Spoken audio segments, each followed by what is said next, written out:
Hello everyone, students. Today I have brought for you some questions of common errors often asked in several competitive examinations. तो आइए आज का पहला question देखते हैं. She faces the puzzling dilemma disobeying her father or losing the man she loves.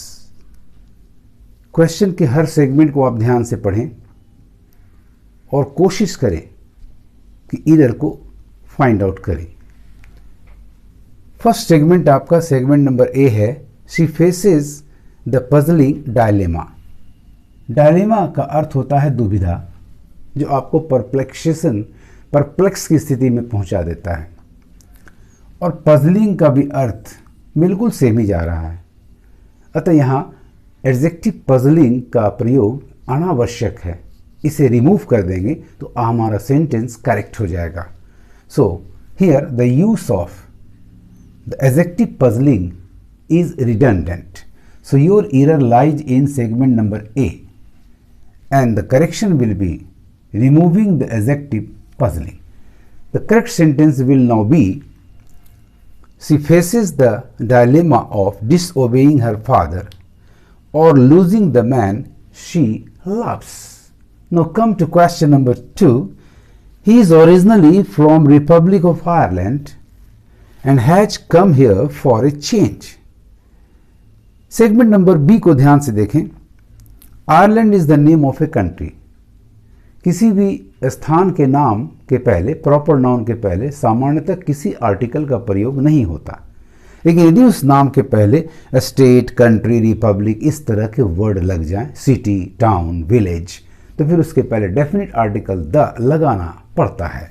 तो आपकी error segment number B में है और यहाँ रिपब्लिक के पहले द इंसर्ट करना होगा तो सेंटेंस बिल्कुल करेक्ट हो जाएगा. Hence the correct sentence will now be he is originally from the Republic of Ireland and has come here for a change. Let us come to question number 3. After carefully consideration of your proposal, I regret to say that we are unable to accept it. Now, pay attention to segment number A. Here the noun is consideration. Consideration and the word carefully is an adverb. An adverb cannot modify a noun. It requires an adjective. सो आपकी गलती segment number ई में आ गई. Carefully adverb को हटाकर adjective careful में change कर देंगे तो सेंटेंस बिल्कुल करेक्ट हो जाएगा. अतः carefully is not correct here. The correct word will be the adjective careful. The correct sentence will now be students after careful consideration of your proposal I regret to say that we are unable to accept it. Let us come to question number 4. Don't touch a wire lest you should not receive a shock. Now pay attention to segment number B.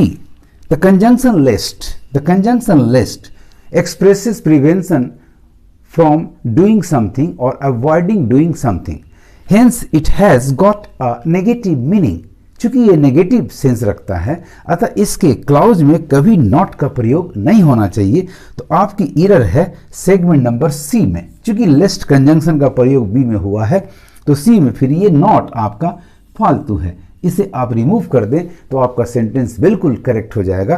The correct sentence will now be students don't touch a wire lest you should receive a shock. इस तरह से हर segment के हर word को आप ध्यान से पढ़ें. Conjunction हो, प्रीपोजिशन हो, आर्टिकल का नहीं होना हो और उस आधार पर अपने सेंटेंस को जज करें, ऑप्शंस को एग्जामिन करें और राइट ऑप्शन को सिलेक्ट करके उसे टिक कर दें.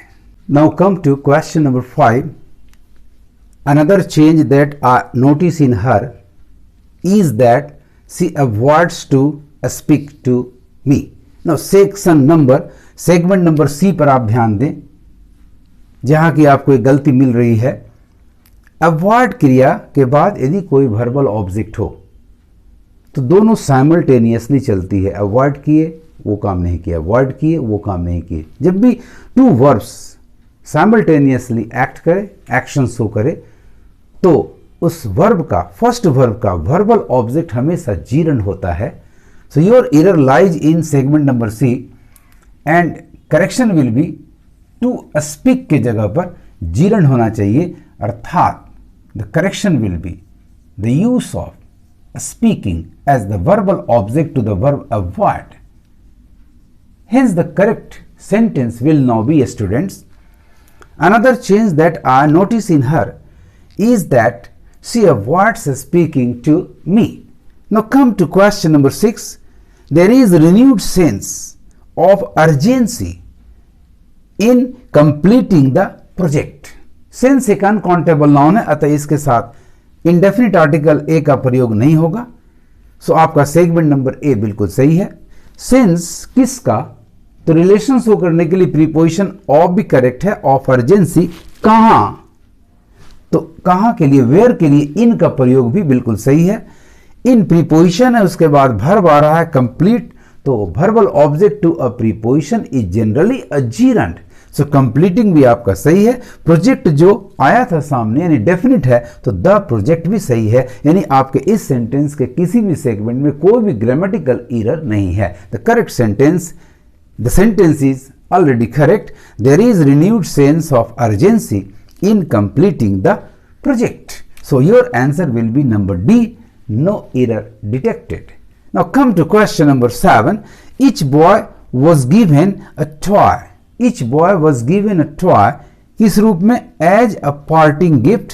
जब पार्टी के बाद, कोई फंक्शन ओकेजन के बाद बच्चे जब विदा हो रहे थे, लौट रहे थे, तो हर बच्चे को एक एक टॉय दिया गया, विच मेड देम हैप्पी। यहां देम आपका एक वर्ड मिस कर रहा है, या इसके पहले या इसके बाद, क्योंकि ईच बॉय का मतलब है ऑल ऑफ देम का यहां सेंस है, तो या तो इनको होना चाहिए था all of them या them all. So your error lies in segment number C and the correction will be them के बाद insert कर दें all, या आप ऐसा कर दें all of them, either of the two. So your correct sentence will now be each boy was given a toy as a parting gift which made them all or which made all of them happy. Now come to question number 8. One of the estate पकड़ में आ गया। Segment number ए में ही problem है, क्योंकि one of के बाद आने वाला नाउन हमेशा प्लूरल होना चाहिए। सो your error here lies in segment number ए, और स्टेट के जगह पर स्टेट्स यानी प्लूरल नाउन का प्रयोग होना चाहिए, तो करेक्शन आपका होगा estates. Now the correct sentence will be one of the estates in which there was a severe drought last year is Maharashtra. Now come to question number 9. The stock was divided among the two brothers. आपका section number, segment number C में two brothers है। Two brothers जब भी division, sharing, distribution, इस तरह की चर्चा दो व्यक्तियों के लिए हो, तो उसके लिए राइट प्रीपोजिशन बिटवीन होता है। अमंग का प्रयोग दो से अधिक व्यक्तियों के लिए ज्यादातर किया जाता है लेकिन यदि डिवीजन, शेयरिंग, डिस्ट्रीब्यूटिंग इक्वल हो, तो दो से अधिक व्यक्ति के लिए भी हम बिटवीन का ही प्रयोग करते हैं। एनीवेज यहां आपका ऑब्जेक्ट है प्रीपोजिशन का टू ब्रदर्स, तो आपका एरर सेगमेंट नंबर बी में है। अमंग को हटाकर आपको राइट प्रीपोजिशन बिटवीन का प्रयोग करना होगा। The correct sentence will now be, students, the stock was divided between the two brothers. Now come to question number 10. I will try to be on time but don't worry when I am late. When I am late ये कोई time नहीं दे रहा, बल्कि एक condition दे रहा है कि आप वरी ना करें, आप परेशान ना हो यदि मैं देर से आता हूं। सो यहां कंजंक्शन की गलती है। Your error lies in segment number B and correction होगा व्हेन हटाकर आप कंजंक्शन इफ का प्रयोग करें, जो कि कंडीशन एक्सप्रेस करता है। Hence the correct sentence will now be, students, I will try to be on time but don't worry if I am late. Now come to question number 11. That summer, past की बात कर रहा है। Elections वर, तो आपका वर बिल्कुल सही है। हेल्ड पैसिव है, तो वर हेल्ड बिल्कुल सही हुआ। इलेक्शंस आपका प्लूरल नाउन है, तो वॉच की जगह वर बिल्कुल सही वर्ब यूज किया गया है। Held at many a place, यहां एक प्रॉब्लम आ रहा है।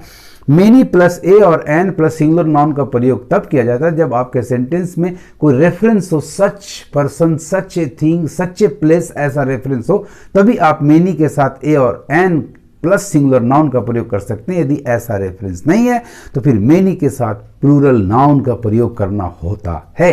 तो यहां सेंटेंस में ऐसा रेफरेंस नहीं आ रहा है कि जैसा ऐसा हुआ इस स्थान पर हुआ उसी तरह से अन्य स्थानों पर भी हुआ, तो आपकी एरर है सेगमेंट नंबर बी में। और यहां मेनी अ प्लेस के जगह मेनी प्लेसेस का प्रयोग करना सही होगा। Hence the correct sentence will now be, students, that summer elections were held at many places without any untoward incident. Now come to question number 12. One should respect religious beliefs of others. बिल्कुल सही, one should respect क्या, religious beliefs, respect आपका transitive verb है, अतः इसके साथ किसी preposition की आवश्यकता नहीं है। तो one should respect religious beliefs of others as much as his owns. गौर से देखिए सेगमेंट नंबर सी में हिज ओन्स का प्रयोग हुआ है, जबकि आपके सेगमेंट नंबर ए का सब्जेक्ट है वन। वन का पजेसिव हमेशा वंस होना चाहिए। दूसरा, स्ट्रेस वर्ड जो आपका ओन आ रहा है वो सिंगुलर होना चाहिए, ना कि ओन्स होना चाहिए, यानी दोनों शब्द में प्रॉब्लम है। तो करेक्शन होगा, आपकी गलती है सेगमेंट नंबर सी में, हिज की जगह पर आपको वंस का प्रयोग करना होगा और ओन्स को सिंगुलर कर दीजिए, क्योंकि ओन्स एस के साथ ये भर्ब हो जाता है और यहां भर्ब की आवश्यकता नहीं है। सो करेक्शन हुआ वंस ओन हिज ओन्स के स्थान पर। His the correct sentence will now be one should respect religious beliefs of others as much as one's own.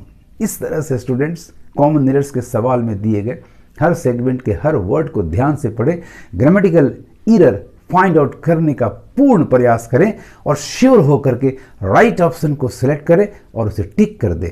आज इतना ही। Best of luck. Thanks for watching my video.